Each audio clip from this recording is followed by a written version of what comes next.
حرکت اور وقت، موشن اینڈ ٹائم۔ سلام دوستوں، آج ہم جس سبق کے متعلق معلوم کرنے جا رہے ہیں وہ ہے حرکت اور وقت، motion and time.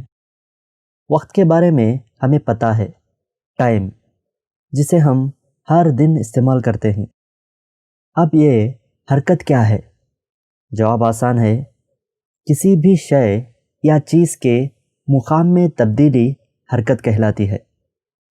For example, ایک کار ہے جو شروعات میں مقام A پر ہے، تھوڑی دیر کے بعد مقام B پر پہنچتی ہے، یعنی اس کار نے مقام A سے مقام B تک حرکت کی ہے۔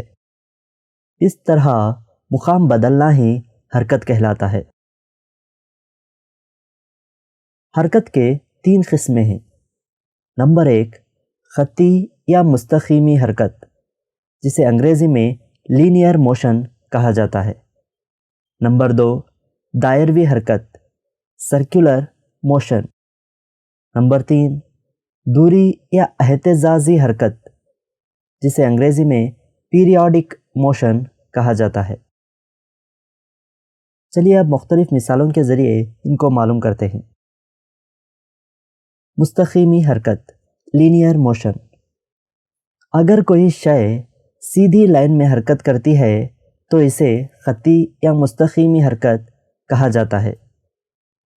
مثلاً کار کا سیدھے راستے پر چلنا۔ دائروی حرکت، سرکولر موشن۔ اگر کوئی شے دائروی شکل میں یا گول گول حرکت کر رہی ہے تو اسے دائروی حرکت کہتے ہیں۔ مثلاً فین کے پنکھوں کا گھومنا۔ دوری یا اہتزازی حرکت، پیریوڈک موشن۔ وہ حرکت جو ایک مقررہ وقفے کے بعد دہرائی جاتی ہے دوری حرکت کہلاتی ہے۔ مثلاً جھولے میں کسی بچے کی حرکت۔ یہاں جھولا جتنا وقت آگے کی طرف حرکت کرنے کے لیے لیتا ہے اتنا ہی وقت پیچھے آنے میں لگاتا ہے۔ اس طرح جو حرکت ایک مقررہ وقفے کے بعد دہرائی جاتی ہے دوری حرکت یا پیریوڈک موشن کہلاتی ہے۔ چلیے اب آپ کے فہم کی جانچ کرتے ہیں۔ اب اسکرین پر حرکت کی ایک مثال بتائی جائے گی۔ آپ کو اس حرکت کی قسم بتانا ہے کہ وہ مستقیمی حرکت ہے، دائروی حرکت ہے یا دوری حرکت۔ تو کیا آپ تیار ہیں؟ اگر چاہیں تو ویڈیو کو پاز بھی کر سکتے ہیں۔ پہلی مثال ہے سپاہی مارچ پاسٹ کرتے ہوئے۔ بتائیے یہ حرکت کی کون سی قسم ہے؟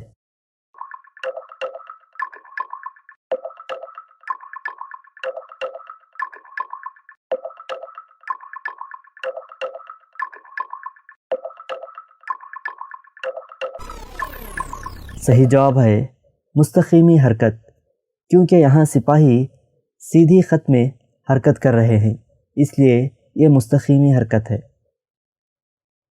دوسری مثال، بیل گاڑی سیدھی سڑک پر چلتے ہوئے۔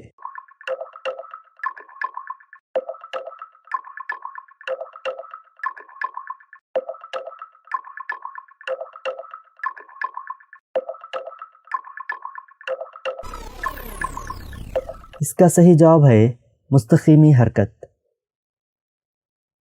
تیسری مثال، دوڑتے ہوئے ایک ایتھلیٹ کے ہاتھ۔ بتائیے یہ حرکت کی کون سی قسم ہے؟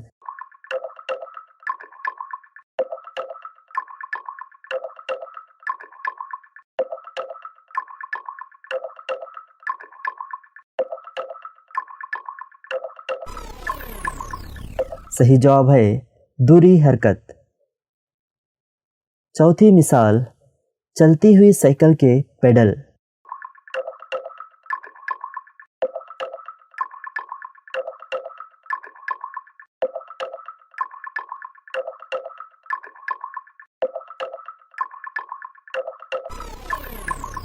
اس کا صحیح جواب ہے دائروی حرکت، کیونکہ سائیکل کے پیڈل گول گول گھوم رہے ہیں، اس لیے یہ دائروی حرکت کی مثال ہے۔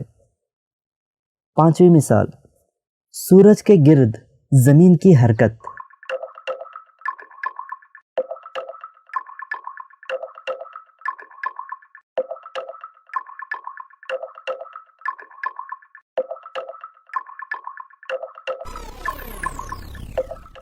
صحیح جواب ہے دوری حرکت، کیونکہ زمین مقررہ وقفے کے بعد اپنی گردش کو دہراتی رہتی ہے، اس لیے یہ ایک دوری حرکت کی مثال ہے۔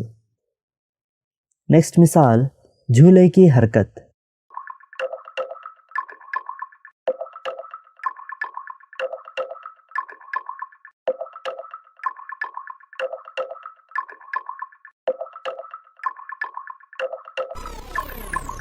اس کا صحیح جواب ہے دوری حرکت، کیونکہ یہاں جھولا جتنا وقت آگے کی طرف حرکت کرنے کے لیے لیتا ہے اتنا ہی وقت پیچھے آنے میں لگاتا ہے، اس لیے یہ دوری حرکت کی مثال ہے۔